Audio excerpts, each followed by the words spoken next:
Hey everybody, welcome back to Video Game Esoteric and our continuing series, The Unported Playlist, where I take a look at some of my favorite unported arcade games of all time. And today we're playing San Francisco Rush, The Rock Alcatraz Edition. And I know what you're thinking, this game has been ported, and that is true, but I will tell you none of the ports are anywhere near as good as the arcade original, and throughout the video I will explain why.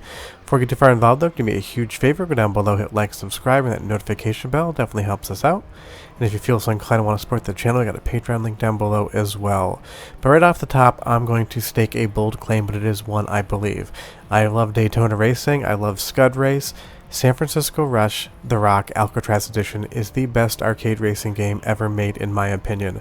When this game came out in arcades and I saw it as a kid, I absolutely fell in love with it. I saved all my quarters throughout the week just to go to the arcade to play this game as much as I could.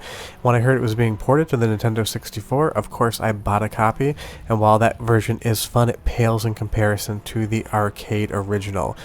Now this was ported to computers, but there's two issues with that port. One, you need to have a very specific graphics card, or you need to try to get some hacks involved to make it run. And two, on a modern system, good luck running it at all because it just crashes like crazy. This was released on a Greatest Hits compilation as well, but they made one cardinal sin to the game when they made that remake and port. They changed the physics handling. San Francisco Rush, other than being an absolute arcade spectacle where you can do this, has a very specific feel and weight to the driving, and when they changed that for the port, it absolutely, in my opinion, ruined the game. Therefore, long explanation, San Francisco Rush The Rock Alcatraz Edition, the arcade version, is the only true way to appreciate and play this game, in my opinion. And holy hell, what a game it is. This is arcade racing personified. It is fast, it is loose, there's jumps, there's shortcuts. This has absolutely everything you would want in an arcade racing game if you were a kid in the 90s, or if you're an adult who talks about retro games in 2022. I have played this game more than I can possibly imagine, and I've been trying to find an original PCB for it for a while, but the only thing I can find for sale are broken boards, because unfortunately the GPUs on these boards tend to overheat themselves and kind of bake themselves to death. But I will find a copy, and I will set it up in my home so I can play San Francisco Rush whenever I damn well please, because this is just so good. The colors, the motion, the handling, the soundtrack, the shortcuts, the sum of the parts end up adding up to the total package, in my opinion. Now, I guess if you didn't grow up playing this, you might be not as convinced of it as me, so do leave me a comment down below and tell me if you ever played San Francisco Rush, the original arcade cabinet, because I do still see these around on arcade floors. They're still quite popular games, because this game brought Atari back to the forefront, and they made a fortune off of it. This was in the final era of Atari being in arcades, but they knocked out one last massive hit before they became the Atari that we know today and definitely do not love. But this just has a look and a feel and a sensibility that I can't get enough of. It looks like the 90s, it sounds like the 90s, it plays like the 90s. This is my childhood, and I can play it at home whenever I want, because shockingly the MAME emulation for this game is, if not near perfect, actually perfect. It runs well on my system. Now granted, I've got an i9 12900K, so I've got some horsepower to spare, but I can't find anything about playing this via emulation that doesn't seem to be as good as playing an original arcade board. But I love this game so much, I'm still definitely going to collect it. I just love the bump and run aspect of this racing. You can hit things, you can blow your car up, you can screw up completely, but you are just all over the course, knocking your opponent's cars, trying to find the optimal line to be able to race through these tracks. And that's the thing about this game. You need to practice a ton, because if you don't take it right, like I just did here, you flip your car and you blow it up. But as good as this game plays, and I think it's the best out of anything, and as great as it looks for its time and era, it also has an awesome soundtrack. So go ahead and listen for like 45 seconds, and I'll come back and tell you more about why you're wrong if you don't think San Francisco Rush is the best arcade racing game of all time. But enjoy!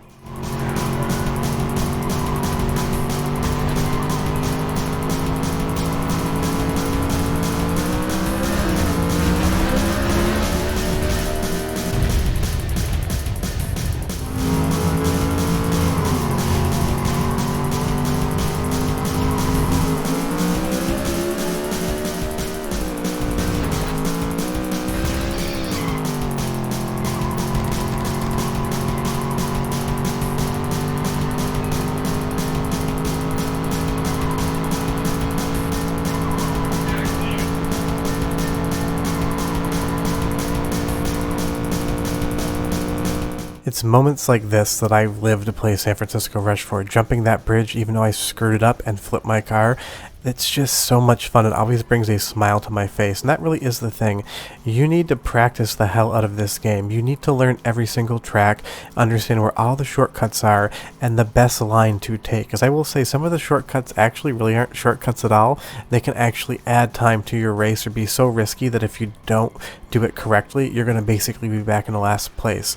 The risk versus reward factor on San Francisco Rush is huge, and I love it for that. And of course, if you're in an arcade and you're playing against a friend, this game becomes even more fun because you're laughing and you're yelling and you're trying to compete against one another, all while you're just spinning your car around in so many different directions.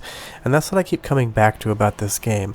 The sense of handling, it steers and drives like no other arcade game I've ever played before, and I just 100% fell in love with it when I first tried it, and it still to me today feels like an insanely great handling mechanic for an arcade racing game. Now I know Sega has great handling as well, and I'm not knocking anything about Daytona or Daytona 2 or Scud Race. Those are absolutely incredible games. This is just down to nostalgia for me. I was at a time and place in my life when I loved video games, loved going to arcades, and when I saw the San Francisco Rush cabinet on the floor and first played it, I was absolutely hooked, and from that day forward, I will always love this game. And it's really unfortunate that this series hasn't really continued. There's a game, LA Rush, you can completely ignore that one. Rush 2 on the Nintendo 64 is a fun time, and Rush 2049 on the Dreamcast, and for the arcades is also great as well. But for me, Rush the Rock Alcatraz Edition is the definitive version of San Francisco Rush because you get 4 more tracks in the base game, and those 4 tracks are some of the best the game's ever offered. The designers at Atari hit a home run with this game. They nailed everything. The handling, the look, the feel, the engine noises, even the soundtrack that I let you listen to before. It's total 90s nostalgia and it's total 90s cheese. If you didn't grow up in that era, maybe you'll hate it, but if you did, it's probably going to be something that you remember fondly. And it's unfortunate that there's not an easier way to play it than to emulate it. I mean, the Nintendo 64 version is not a bad version, don't get me wrong. When I got that, I played it for hours on end for an entire summer.